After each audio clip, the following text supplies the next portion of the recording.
Elisabeth Borne est-elle sur la sellette? Si l'hypothèse d'un nouveau remaniement au cœur de l'été devient de plus en plus probable, la première ministre actuelle pourrait finalement conserver sa place. En coulisses, les discussions s'accélèrent entre Emmanuel Macron et son conseil de l'ombre, un certain Nicolas Sarkozy, qui est lui aussi passé par là.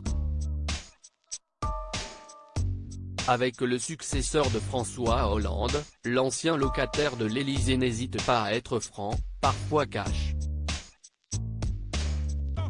Il faut changer de Premier ministre. La France est à droite, il faut un Premier ministre de droite, aurait glissé l'intéressé à l'actuel chef de l'État, selon les informations rapportées par Le Parisien, ce jeudi 15 juin. Aux yeux de Nicolas Sarkozy, Emmanuel Macron a même fait une erreur politique en la nommant à Matignon. Le président de la République, lui, ne l'entend pas de cette oreille. S'il écoute les conseils de Nicolas Sarkozy, il ne les applique pas pour autant. Le 6 juin dernier, lors d'un dîner privé avec l'ancien président, Emmanuel Macron prévient qu'il n'a pas l'intention de nommer un Premier ministre de droite. Je songe à mettre Julien, de Normandie, glisse-t-il au mari de Carla Bruni. Un choix qui ne convainc pas son interlocuteur, lequel lui suggère d'autres noms. Depuis plusieurs années déjà, il songe à Christine Lagarde pour ce poste.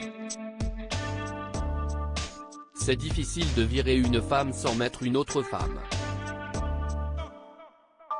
Et puis, Lagarde, ça rassure les marchés, note Nicolas Sarkozy, qui aime rappeler que l'ancienne directrice du FMI est de droite sans être d'aucun parti politique et qu'elle pourrait être un atout en cas de crise financière. L'ancien président pense en effet qu'il serait stratégique pour Emmanuel Macron de renforcer le poids de la droite au gouvernement.